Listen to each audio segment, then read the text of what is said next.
تو قصائی صاحب کا نام یاد رکھنا ہے آپ نے. یہ نبی پاک کے خاندان میں پہلے شخص تھے جن کے پاس خانہ کعبہ کی چابیاں آئیں گی, جن کے پاس خانہ کعبہ کی چابیاں آئیں, جن کے پاس, جو کہ متولی تھے کس کے جی, خانہ کعبہ کے قصائی تھے. یہ سوال بنتا ہے کہ کون سا وہ شخص ہے نبی پاک کے خاندان میں جس کے پاس مکہ کی جو تھی چابیاں تھی, کنجیاں آئی خانہ کعبہ کی. تو وہ قصائی تھا, اور یہی مکہ کا پہلا جمہوری حکمران بھی ہوگا. یہ بھی سوال بنا ہے کہ مکہ کا پہلا جمہوری حکمران کون تھا. تو قصائی صاحب جو تھے بیٹا یہ کیا تھے جی, مکہ کے پہلے جمہوری حکمران بنیں گے, اور خانہ کعبہ کی چابیاں بھی انہی کے پاس آئیں گی. قصائی سے پھر جب ہم آگے چلیں گے تو قصائی سے آگے چل کے ہوں گے عبد المناف صاحب. قصائی سے آگے عبد المناف صاحب ہوں گے جی. لکھ دیں عبد المناف. عبد المناف صاحب کے بارے میں سوال بنتا ہے. اس کی جو سٹوری ہے میں آپ کو تھوڑی سی بعد میں یہ ریز کر کے سمجھاتا ہوں. یہاں تک مجھے بتا دیں, آپ کو یہاں تک کہانی سمجھ آ گئی کہ ہم قصائی سے عبد المناف پہ پہنچ گئے. قصائی سے ہم کدھر پہنچ گئے بیٹا, عبد المناف صاحب پہ پہنچ گئے ہیں. تو عبد المناف سے میں کہانی آگے شروع کروں گا. مجھے یہاں تک بتا دیں آپ کو سمجھ آ گئی, آپ لوگوں نے لکھ لیا جی بیٹا, بتائیے گا یہاں تک کلیئر ہو گیا ہے. چلیں اسے میں ریز کرتا ہوں. عبد المناف سے اب ہم تھوڑی سی اپنی کہانی کو آگے لے کے چلیں گے. بیٹا جب تک آپ کی بیس نہیں بنے گی, آپ کو سمجھ نہیں آئے گی آپ کے اپنے جو آبا و اجداد ہیں ان کے بارے میں, تب تک بیٹا کوئی فائدہ نہیں ہے. اس معاملے میں جو راجپوت ہے نا بیٹا, ان کا بڑا زبردست جو ہے نا جس چیز پہ گرپ ہوتی ہے, وہ یہاں سے شروع کریں گے نا, اپنے خاندان کا جو نسب ہے وہ انڈیا تک لے جائیں گے. وہ گام کون سا تھا اور وہ پتہ نہیں کہاں کہاں تک پہنچ جاتے ہیں. تو یہ جو سلسلہ ہے ہمارا ایز اے مسلم نبی پاک کا خاندان ہے. تو نبی پاک ہمارے سب کے جو ہے نا, آپ کو بتایا کہ سب سے زیادہ جس سے ہم محبت کرتے ہیں اپنی زندگی میں, وہ نبی پاک کی ہستی ہیں. تو ہمیں ان کے بارے میں تھوڑا سا, ان کی فیملی کے بارے میں ایز اے مسلم بھی پتہ ہونا چاہیے. چلیں جی ہم آگے چلتے ہیں جی. عبد المناف صاحب پہ پہنچ گئے تھے جی ہم. عبد المناف صاحب سے بیٹا اپنی ہم کہانی کو شروع کریں. اصل کہانی یہاں سے شروع ہوگی. تھوڑا سا میں نے آپ کو سلسلہ بتا دیا ہے.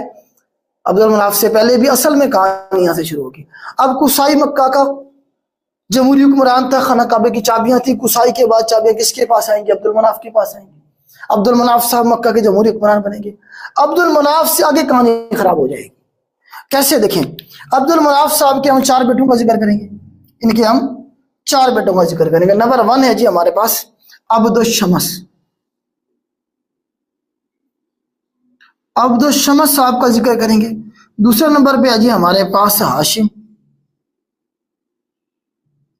تیسرے نمبر پہ ہے جی ہمارے پاس مطلب.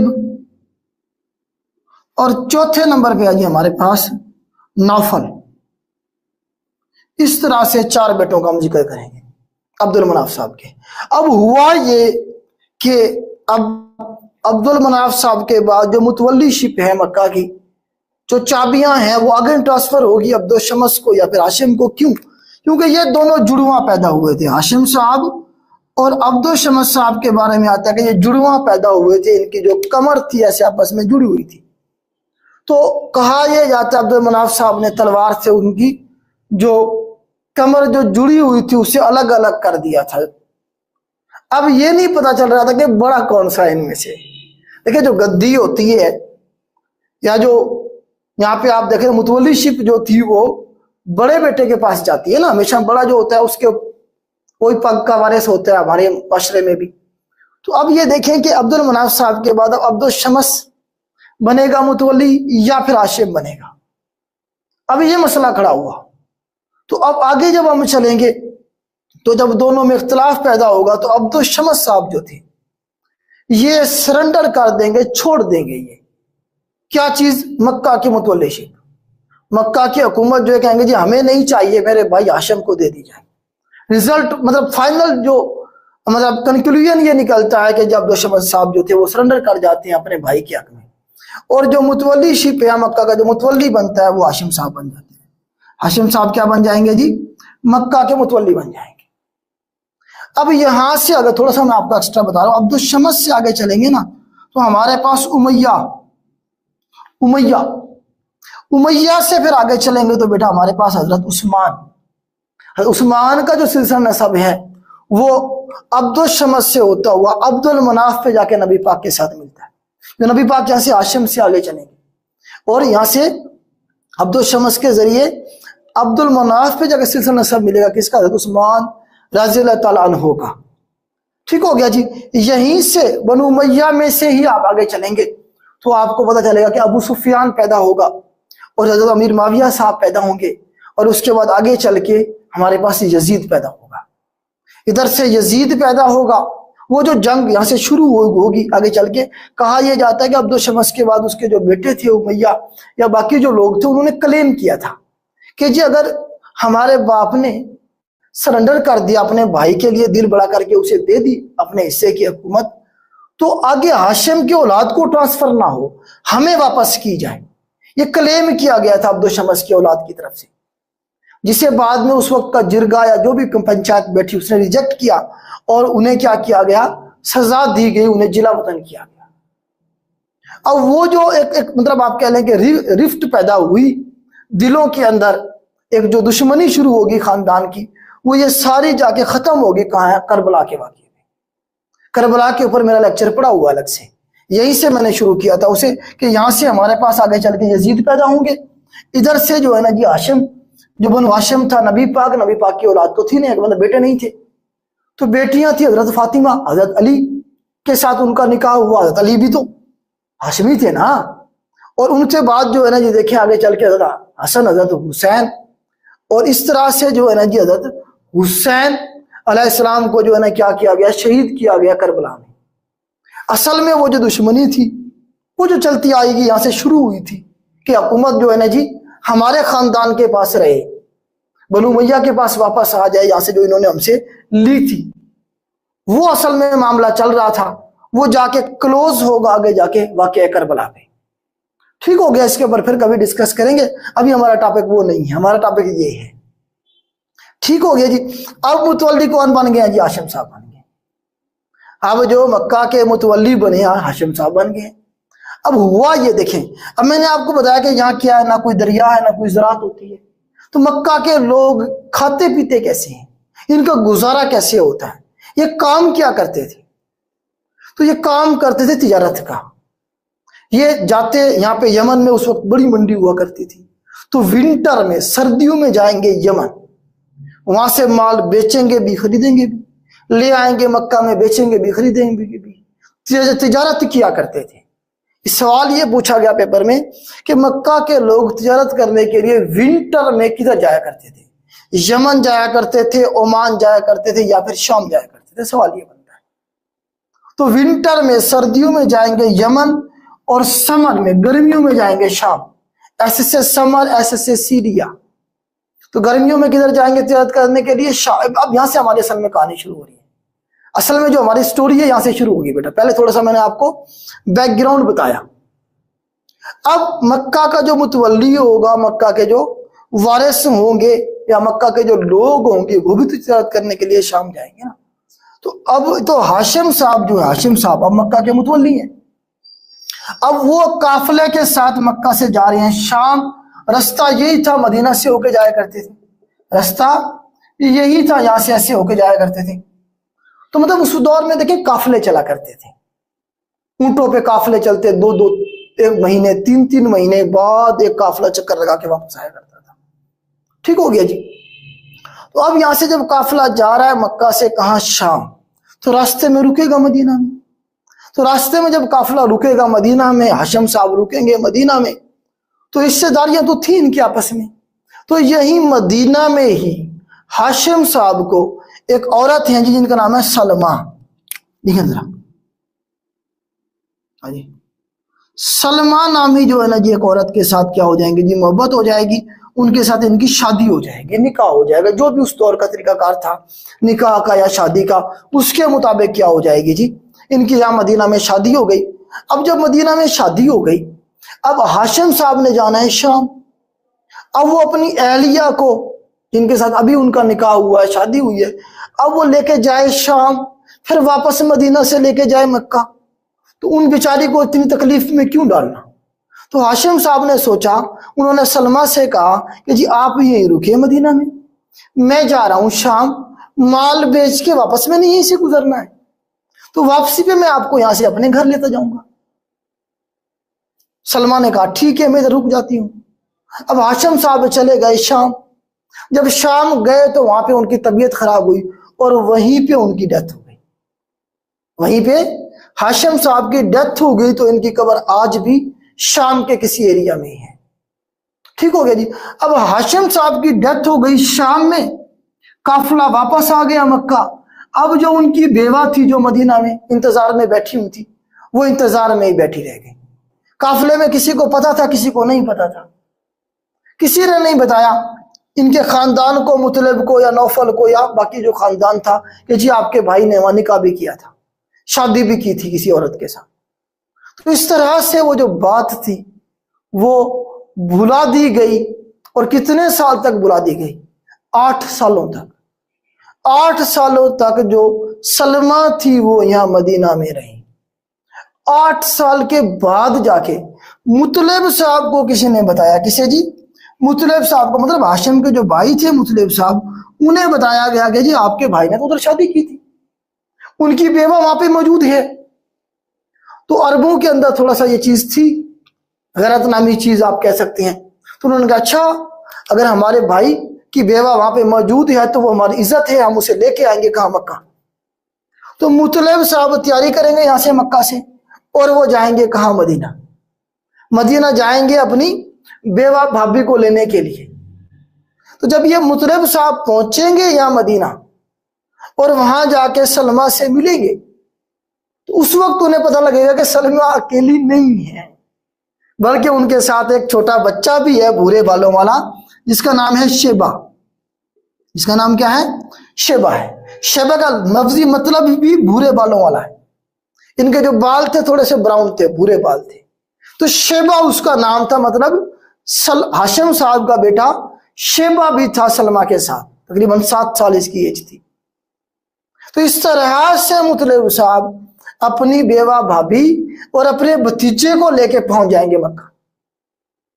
اس طرح مطلب صاحب جو تھے، جو کہ ہاشم کے بھائی تھے، وہ اپنے بھتیجا، یہ بھتیجا ہو گیا نا، یہ ہاشم کا بیٹا ہے نا، یہ ہاشم کا بیٹا ہے، اور یہ سلمہ کیا؟ یہ ہاشم کی بیگم ہے، ان کی بیوہ ہے۔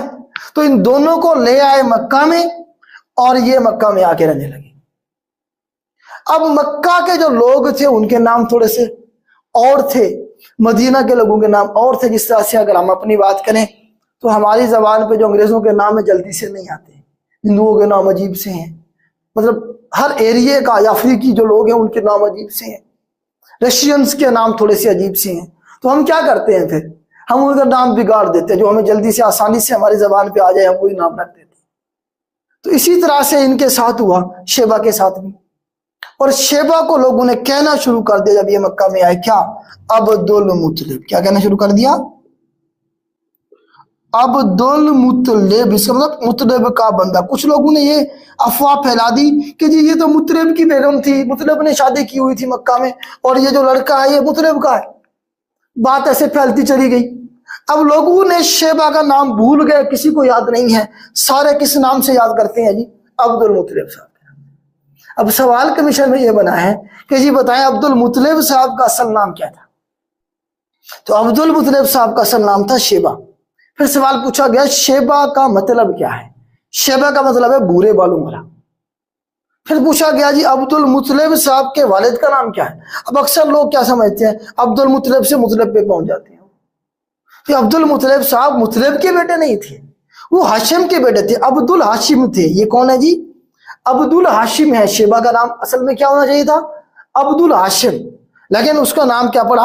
عبد المطلب صاحب۔ اب ہاشم متولی تھا، ہاشم کے بعد جو ہے نا آگے چل کے کچھ عرصے کے لیے مطلب صاحب نے سنبھالا، پھر آگے چلے تو عبد المطلب صاحب متولی بنیں گے مکہ کے۔ اب متولی کون بنیں گے جی؟ عبد المطلب صاحب جب جوان ہو جائیں گے پھر ان کی شادی ہو جائے گی، شادی ایک سے زیادہ ہوں گی، فاطمہ نامی عورت کے ساتھ ان کی شادی ہوگی۔ ایک جو ان کی بیگم تھی اس کا نام فاطمہ بھی تھا، ایک سے زیادہ شادیاں تھیں ان کی عبد المطلب صاحب۔ تو ان کے بعد آگے چل کے عبد المطلب صاحب متولی بنیں گے مکہ کے۔ یہاں تک مجھے بتا دیں آپ کو کچھ سٹوری سمجھ آئی ہے کہ نہیں آئی؟ اسپیڈ میری تیز تو نہیں ہے، آیا کہ میں آپ کو جو کنسیپٹ ہے وہ سمجھا پا رہا ہوں؟ یا نہیں سمجھا پا رہا؟ مجھے یہ بتا دیں. جی بیٹا بتائیے گا.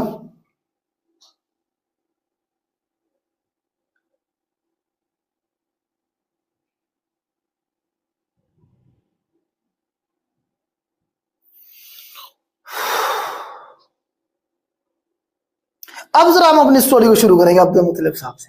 اسے میں ریز کر دیتا ہوں کیونکہ اب ہم یہاں تک عبد المطلب صاحب تک پہنچ گئے. اسے میں ریز کر رہا ہوں.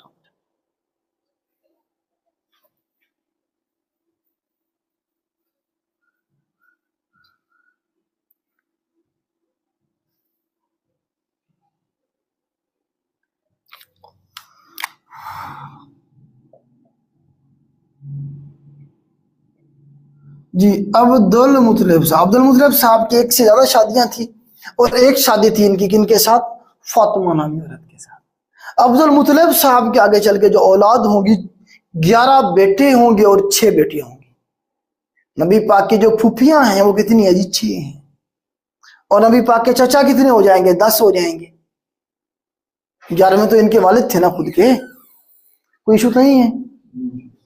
چلیں عبد المطلب صاحب سے اپنے سٹوری کو ہم نے شروع کرنا ہے. اب عبد المطلب صاحب مکہ کے متولی ہیں. عبد المطلب صاحب مکہ کے اب متولی ہیں. اب مکہ میں ایک مسئلہ تھا ان دنوں میں. کیا تھا جی؟ مکہ میں ایک مسئلہ تھا. مسئلہ یہ تھا کہ مکہ میں پینے کے لیے پانی نہیں تھا. جو آب زمزم کا کنواں تھا وہ خشک ہو گیا تھا. وقت کے ساتھ ساتھ دیکھیں جب بھی کوئی قوم اللہ تعالیٰ کے جو احکامات ہیں ان سے روگردانی کرتی ہے، ان سے منہ پھیر لیتی ہے، ان پہ عمل نہیں کرتی، جو اللہ کے اصول ہیں ان کو نہیں مانتی، تو اللہ پاک سب سے پہلے اس قوم سے اپنی جو نعمتیں ہیں وہ لے لیتا ہے. نعمتیں اٹھا لی جاتی ہیں، پھر ان کے اوپر دوسری قوموں کو مسلط کر دیا جاتا ہے. اب ہمیں ایک اچھی قیادت کی ضرورت ہے پاکستان میں. اچھی قیادت کا میسر ہونا بھی اللہ کی ایک بہت بڑی نعمت ہے. یہ اب ہم نے اللہ تعالیٰ کے احکامات کو چھوڑ دیا ہے تو اچھی قیادت اللہ کا فقدان ہو گیا. ہمارے جو لیڈران ہیں اسی طرح کے ہمارے پر مسلط کر دیا اللہ پاک. ٹھیک ہو گیا. تو اس طرح سے جو ہے نا جی کیا ہوا جی، وقت کے ساتھ ساتھ اب یہ جو مکہ کے لوگ ہیں یہ بت پرستی پہ لگے ہوئے تھے سوائے نبی پاک کے خاندان کے. نبی پاک کا جو خاندان تھا وہ دین ابراہیمی پہ چل رہا تھا. ابھی بھی ابراہیم علیہ السلام کی لڑی ہے نا. تو باقی جو مکہ کے لوگ تھے یہ ساری بت پرستی کیا کرتے تھے. حبل ان کا سب سے بڑا بت تھا. اس کی بیگم کا نام تھا عزا. بت تھا وہ بھی مکہ والوں کا، قریش والوں کا بت. پوچھتا کون سا کس بت کی پوجا کیا؟ عزا تھی ان کے. پھر اس کے بچے 2 لات اور منات. تو 4 میجر ان کے بت تھے جن کی یہ پوجا کیا کرتے تھے. نبی پاک کا خاندان ابھی کیا کر رہا ہے جی؟ دین ابراہیمی پہ قائم. اچھا میں آپ کو بتا دوں کہ نعمتیں اٹھا لی جاتی ہیں. تو یہاں پانی بہت بڑی نعمت تھی. صحرا کے اندر پانی کا ہونا اتنی بڑی نعمت ہے جس کے بارے میں کوئی سوچ ہی نہیں سکتا. اب یہ سارا ڈیزرٹ ہے، یہاں پہ صحرا ہے. اب جب یہ مکہ کے جو لوگ تھے انہوں نے روگردانی کی، اللہ کے احکامات کو چھوڑا، تو پانی کا جو کنواں تھا وہ خشک ہو گیا. جب خشک ہو گیا، وقت گزرا، کئی 100 سال گزر گئے، تو وہاں پہ آپ کو پتا ہے مٹی چلی گئی یا مٹی ڈال دیتے ہیں ویسے بھی لوگ، کوئی بھی آپ کو اس طرح کی جگہ ملتی ہے. تو جو آب زمزم تھا اس کا نام و نشانی ختم ہو گیا. کسی کو یہ بھی نہیں پتا تھا کہ یار یہ فلاں جگہ کے اوپر کیا آب زمزم کبھی ہوا کرتا تھا. تو وہ کیا ہو گیا جی؟ گم ہو گیا. وہ دور دور سے پانی لے کے آتے مکہ کے لوگ پینے کے لیے، بڑی تکلیف اٹھانی پڑتی. تو اس طرح سے پورے مکہ کے لوگوں کا یہ مسئلہ تھا. تو مکہ کے لوگ اکٹھے ہوئے اور پہنچے کس کے پاس؟ عبد المطلب کے پاس. عبد المطلب صاحب سے کہا حضور آپ متولی ہیں ہمارے، آپ مکہ کے ہمارے حکمران ہیں، جمہوری حکمران ہیں، تو آپ ہی کچھ کریں. تو عبد المطلب صاحب ویسے بھی جو ہے نا جی انہیں بھی فیل ہو رہا تھا کہ جی بڑا مسئلہ ہے یہاں پہ لوگوں کو. کیونکہ دیکھیں کعبہ پہ طواف چلتا آ رہا تھا. اب جو طواف کرنے کے لیے آئیں گے لوگ دور دور سے، ان کے کھانے پینے کا بندوبست کون کرے گا؟ وہ جو متولی ہوگا، جو حکمران ہوگا جمہوری، وہی کرے گا نا. تو انہی کے خاندان کے اوپر تھا یہ ساری ذمہ داری. حضرت عباس کے بارے میں آتے کہ وہ دور دور سے پانی بھر کے لا کے ان کی جو زائرین آتے تھے یہاں پہ عمرے مطلب ہے کہ طواف کرنے کے لیے، ان کی ذمہ داری پانی پلانے کی ذمہ داری حضرت عباس کے ذمہ تھی. حضرت عباس جو تھے ان کے بیٹے آگے چل کے ہم دیکھیں گے. ٹھیک ہو گیا جی. تو اس طرح سے عبد المطلب صاحب نے اللہ پاک سے رجوع کیا، دعا کی اللہ پاک سے، تو اللہ پاک نے دعا قبول فرمائی. اور عبد المطلب صاحب کو خواب میں بتایا گیا کہ جی فلاں جگہ پہ آپ جائیں گے نا تو وہاں جا کے کھدائی کرے اور نیچے سے پانی نکل آئے گا۔ عبد المطلب صاحب نے اپنے بیٹوں کو بلایا، 11 بیٹوں کو، آ جاؤ جی، اس طرح سے خواب آیا ہے۔ اب خواب تو ایک ہمارے دادا ابراہیم کو بھی آیا تھا، جس میں وہ اسماعیل کو قربان، انہی کی اسماعیل کی نسل میں سے ہے نا، تو انہوں نے کہا جی خواب تو ابراہیم ہمارے ابا حضور دادا ابراہیم کو بھی آیا تھا، اور انہوں نے کیا کیا تھا، اپنا بیٹا قربانی کے لیے پیش کر دیا تھا۔ تو ہم بھی ایسے کرتے ہیں، ہم کھدائی ضرور کرتے ہیں وہاں جا کے، لیکن اس سے پہلے ہم اپنے آپ سے وعدہ کرتے ہیں، اپنے اللہ سے وعدہ کرتے ہیں۔ عبد المطلب صاحب نے کہا کہ اگر ہمارا یہ خواب سچ ہوا، ہمارا یہ جو مسئلہ ہے یہ حل ہو گیا، تو میں اپنے 11 بیٹوں میں سے ایک بیٹا اپنے بابا ابراہیم کی طرح تیری راہ میں قربان کر دوں گا۔ اس طرح سے انہوں نے اللہ پاک سے وعدہ کیا، اور اس کے بعد اس جگہ پہ جو جگہ بتائی گئی تھی وہاں جا کے کھدائی شروع کر دی۔ اب ایک خاص گہرائی پہ جا کے جب پہنچے تو وہاں سے پانی نکل آیا، وہی آب زمزم کا جو کنواں تھا اسے دوبارہ سے زندہ کیا جا رہا ہے، اور پانی نکل آیا۔ خوشیاں مکہ والوں کا اتنا بڑا مسئلہ کر دیا عبد المطلب صاحب نے۔ عبد المطلب صاحب کو جو رسپیکٹ تھی، جو عزت تھی مکہ والوں کی نظر میں، اور بھی زیادہ بڑھ گئی۔ اب خوشی میں ہوتا کیا ہے؟ خوشی میں یہ ہوتا ہے جب انسان خوش ہوتا ہے نا تو اپنے وہ وعدے وعید جو لوگوں سے کرتا ہے یا کسی سے بھی کرتا ہے وہ بھول جاتا ہے۔ اسی طرح سے عبد المطلب صاحب نے بھی جو وعدہ کیا تھا اللہ پاک سے کہ میں ایک بیٹا قربان کروں گا، وہ بھول جاتے ہیں اس بات کو۔ پھر عبد المطلب صاحب کو یاد دہانی کروائی جاتی ہے کہ اے عبد المطلب صاحب، ہم نے اپنا وعدہ پورا کر دیا ہے، آپ اپنا وعدہ پورا کریں۔ تو عبد المطلب صاحب پھر 11 بیٹوں کو بلائیں گے اور کہیں گے آ جاؤ جی، وعدہ پورے کرنے کا ٹائم آ گیا ہے۔ بیٹے بھی ماشاءاللہ ایسے فرما بردار، انہوں نے کہا جی ابا حضور حکم کریں۔ اب 11 بیٹے ہیں، 11 میں سے کسے قربان کیا جائے، یہ سوال کھڑا ہوا۔ اب قرآن اندازی کی گئی اس دور میں، جو بھی طریقہ کار تھا قرآن نکالنے کا، فال نکالنے کا، کہ جی کس کی باری آئے گی۔ تو جب قرآن نکالا گیا تو باری آئی کس کی جی؟ حضرت عبداللہ کی۔ حضرت عبداللہ رضی اللہ تعالیٰ عنہ کی باری آئی، ان کے نام کا قرآن نکلا۔ عبداللہ صاحب اب سب سے چھوٹے تھے، معصوم بھی تھے، پیارے بھی تھے، باپ کو بھی پیارے ہیں، بھائیوں کو بھی پیارے ہیں، تو سارے اداس ہو گئے۔ ابا حضور سے ریکویسٹ کی کہ ابا حضور عبداللہ کو چھوڑ دیں، ہم میں سے کسی کو قربان کر دیں۔ آگے بھی عبد المطلب صاحب تو کیسے کر دوں، جب پورا ان کے نام نکلا ہے تو پھر باقیوں میں سے مطلب کیسے کیا جائے قربان۔ دوبارہ قرآن نکالا گیا، دوبارہ نام عبداللہ صاحب کا نکلا، دوبارہ فال نکالا گیا، پھر بھی نام ہی نہیں نکلا۔ اب جی مسئلہ ہو گیا جی۔ اب اس دور میں جو لوگ دین ابراہیمی پہ تھے، جو پڑھے لکھے لوگ تھے، انہوں نے مشورہ دیا، انہوں نے کہا عبد المطلب صاحب ایک بات بتایا ہمیں، کیا ہمارے دادا ابراہیم نے اسماعیل کو ذبح کر دیا تھا؟ تو جواب آیا نہیں۔ پھر کیا کیا تھا؟ انہوں نے دمبا ذبح کیا تھا، جو کہ اللہ پاک نے جنت سے بھیجا تھا۔ تو آپ بھی ایسے کریں، ایک سائیڈ پہ عبداللہ صاحب کو رکھیں اور دوسری سائیڈ پہ 10 اونٹوں کو رکھیں۔ کیا کریں جی؟ ایک سائیڈ پہ عبداللہ صاحب کو رکھیں اور دوسری طرف کیا کریں جی؟ 10 اونٹ رکھیں، دوبارہ سے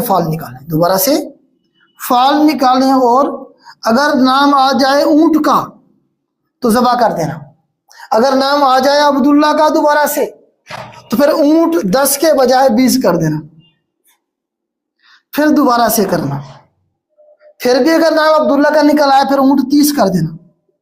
اس طرح سے جو ہے نا جی قرآن نکالتے جائیں اس وقت تک جب تک کہ عبداللہ کی جان بخشی نہ ہو جائے اور اونٹوں کی باری نہ آ جائے۔ تو مشورہ اچھا لگا، اسی طرح سے کیا گیا۔ ایک سائیڈ پہ 10 اونٹ تھے، دوسری طرف عبداللہ صاحب تھے، تو نام پھر کن کا نکلا؟ عبداللہ صاحب کا نکلا۔ ادھر سے اونٹ بڑھا دیے گئے، 10 کے بجائے 20 ہو گئے، پھر 30 ہو گئے، پھر 40 ہوئے، پھر 50 ہوئے، پھر 60 ہوں گے، پھر 70 ہوں گے، پھر 80، پھر 90، پھر 100۔ آخرکار بات پہنچے گی 100 اونٹ پہ جا کے۔ کہاں بات پہنچی؟ 100 اونٹ پہ بات پہنچ جائے گی۔ جب 100 اونٹ ہوں گے اور دوسری طرف عبداللہ صاحب ہوں گے تو اب جا کے کیا ہوگا جی، پورا نکلے گا 100 اونٹ کے بارے میں. اب جو ہے نا جو فال نکلا وہ 100 اونٹ کے بارے میں نکلا.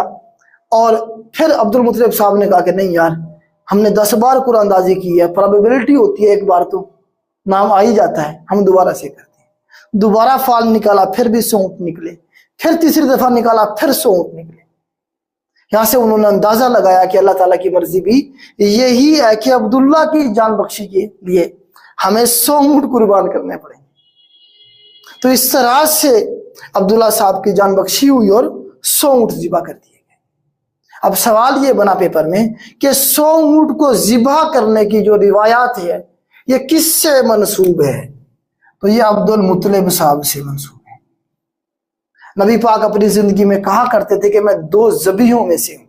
ایک اسماعیل علیہ السلام کے جب گلے میں چھری چل رہی تھی، اسی نسل سے ہیں نا نبی پاک، اسماعیل کی نسل سے ہیں. اس وقت بچے. اب عبداللہ صاحب کے گلے میں چھری چلنے والے تھے تو یہاں سے بھی بچے. ٹھیک ہو گیا جی.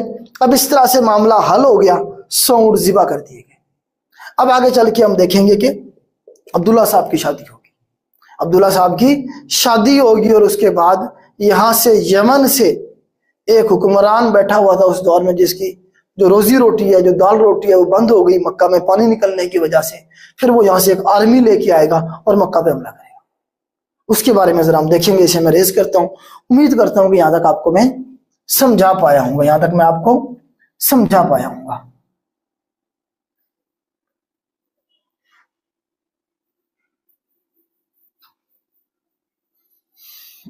اب دیکھیں جی، اب جو ہے جی ہم ذرا حضرت عبداللہ کی جو ہے نا جی شادی کروا دیتے ہیں. حضرت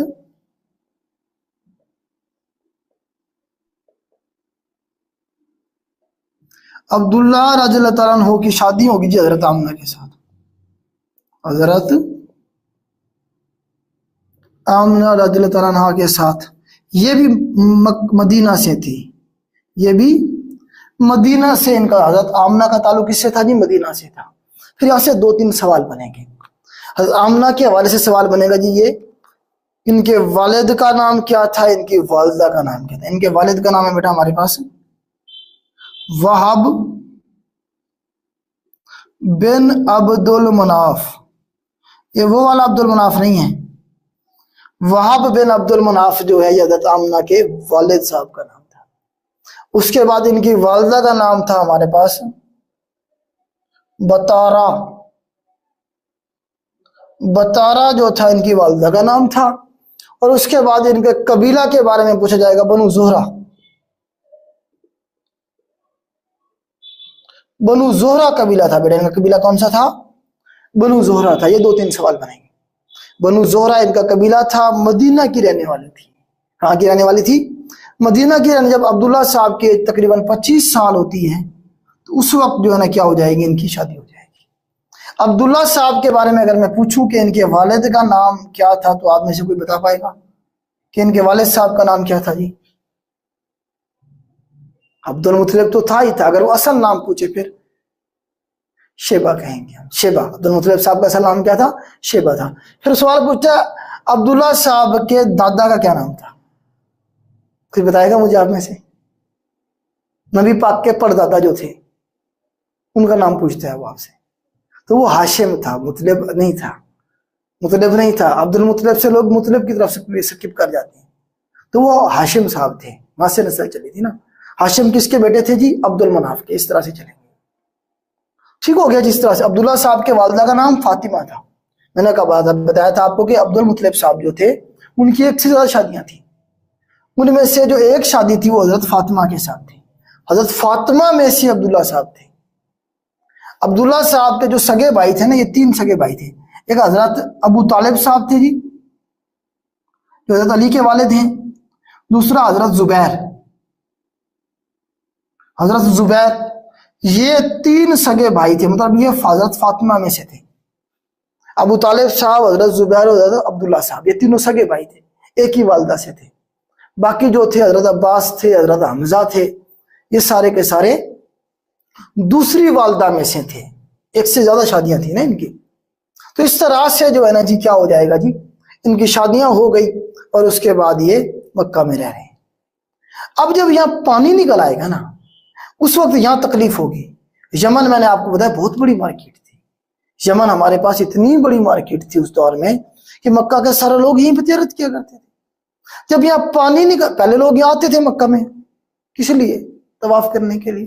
اب جب پانی نکل آیا تو اب اتنی بڑی منڈی بن جائے گی مکہ، تو یہاں کون آئے گا؟ یہ تو اجڑ جائیں گے، تو برباد ہو جائیں گے یمن والے. تو ٹریڈ کی جنگ اس طرح سے آپ کو بتایا کہ تو یمن میں بیٹھا ہوا تھا اس وقت ابراہ. اسے میں ریز کرتا ہوں. یمن میں بیٹھا ہوا ہے کون جی؟ ابراہ بیٹھا ہوا ہے. کون بیٹھا ہے بیٹا؟ ابراہ بیٹھا ہوا ہے. ابراہ، اس کے بارے میں ذرا دیکھیں.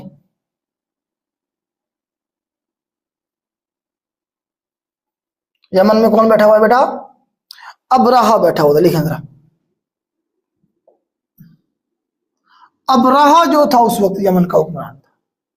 ابراہ نے کہا جاتا ہے پہلے کوشش کی ہے یمن میں خانہ کعبہ نما ایک بلڈنگ بنا دی اور لوگوں سے کہا کہ یہیں طواف کرو. اب لوگوں نے کہا ماننا تھا تو فلاپ ہوا. اس کے بعد اس نے آرمی لی. کتنی آرمی لی؟ یہ سوال بنا کے بارے میں کہ کتنی آرمی لے کے گیا تھا؟ 60,000 کی آرمی. 60,000 کی آرمی لے کے یہ پہنچ جاتا ہے مکہ. اور اس کا پلان یہ ہوتا ہے کہ مکہ کو یہ کیا کرے گا؟ برباد کر دے گا، گرا دے گا. خانہ کعبہ کو بھی گرا دے گا، مکہ شہر کو ہی برباد کر دوں گا. اس پلان کے ساتھ یہ جاتا ہے آرمی لے کے. کہاں؟ مکہ میں. سال کون سا تھا یہ سال تھا بیٹا 570 اے ڈی. 570 اے ڈی کا سال تھا. اسے ہم کیا کہتے ہیں؟ ایئر آف ایلیفینٹ کہیں گے. لکھیں ذرا.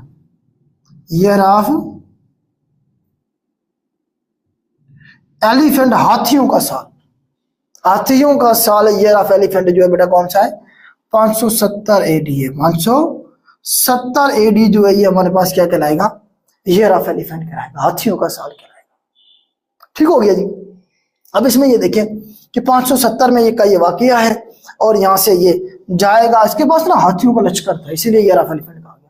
اس کے پاس جو آرمی تھی اس میں ہاتھی شامل تھے، جبکہ عربوں نے جو تھے نا ہاتھی دیکھے نہیں تھے اس سے پہلے، کیونکہ یہ جو ہاتھی ہے وہ عرب کا جانور نہیں ہے. یہ ساؤتھ ایشیا میں تو پایا جاتا ہے، افریقہ میں تو پایا جاتا ہے، لیکن عرب میں تو صرف میکسیمم گھوڑا ہوتا ہے بس. صحرا میں ہاتھی کیسے رہ سکتے ہیں؟ وہاں اونٹ سروائیو کرتا ہے یا پھر گھوڑے، بڑی مشکل سے.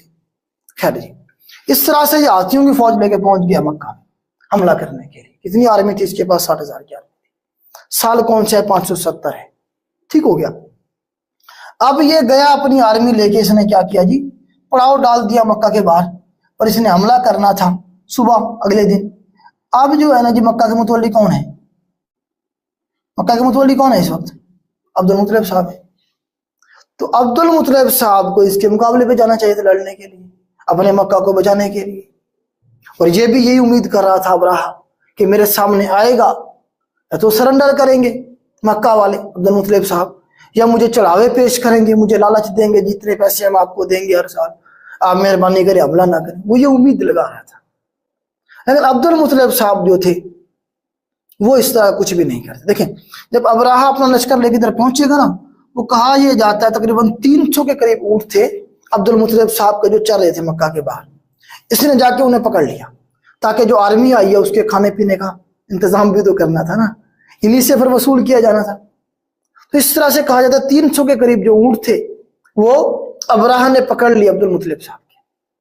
اب عبد المطلب صاحب پہنچ گئے شام کو کہ جی آپ نے میرے اونٹ پکڑے ہیں.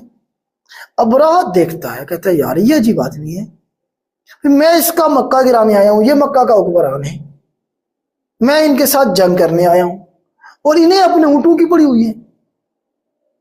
عبد المطلب صاحب نے جا کے اپنی ڈیمانڈ کی نا کہ بھائی آپ میرے اونٹ واپس کرو، آپ نے کیوں پکڑے؟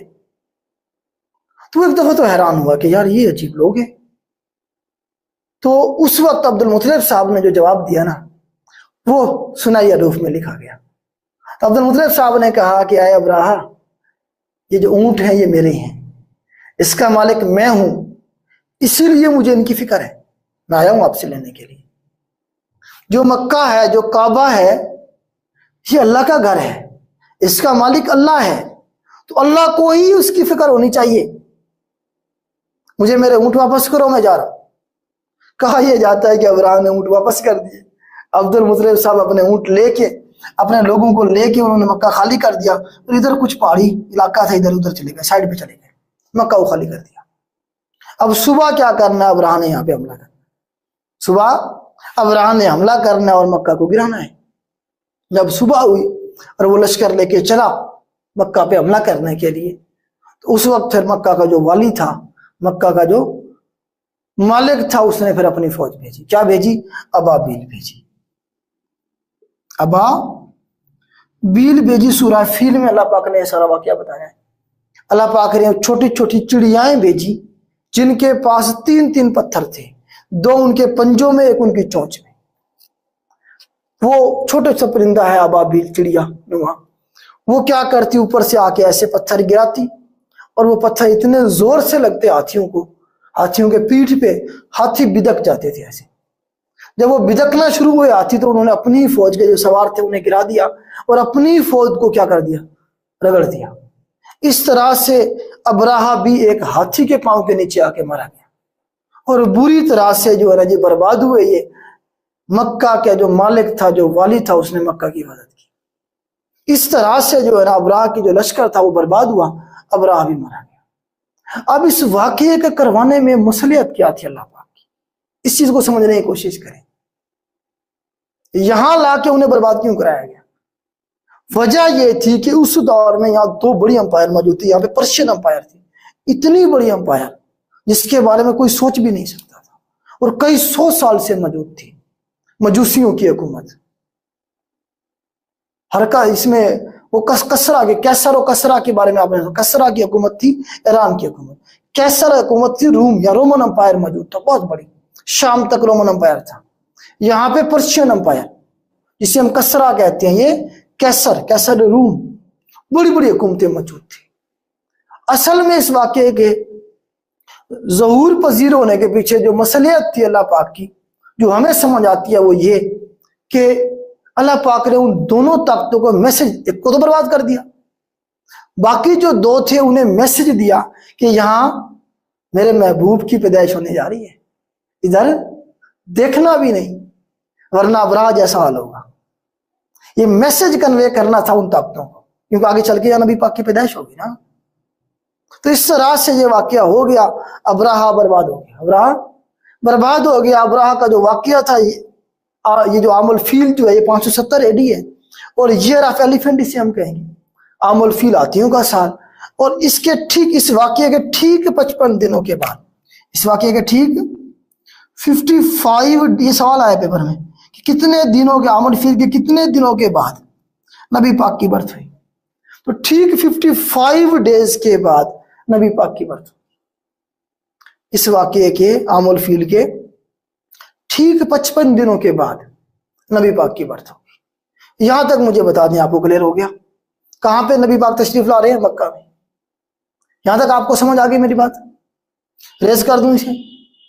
اب ذرا دیکھیں گے کہ نبی پاک صلی اللہ علیہ وسلم جب پیدا ہوئے تو ان کے والد صاحب اس دنیا میں نہیں تھے، وہ فوت ہو چکے تھے. عبداللہ صاحب اس دنیا سے جا چکے تھے. یہ تھوڑا سا ہم ذرا دیکھیں گے، اور پھر نبی پاک صلی اللہ علیہ وسلم کی پیدائش کے بارے میں دیکھیں گے، اور اس کے بعد آگے چلیں گے.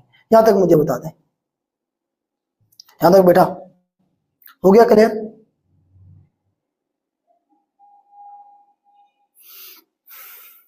جی بیٹا بتائیے گا.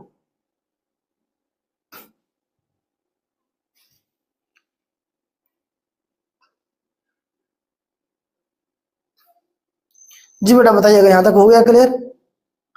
یہ وہ سارے کویشچن ہیں بیٹا جو کسی نہ کسی پیپر میں پوچھے گئے ہیں.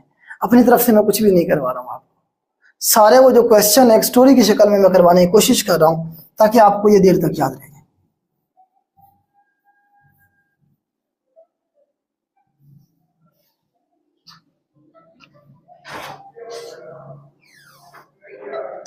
یہ کون اس وقت کلاس کے ٹائم کال کر رہے ہیں؟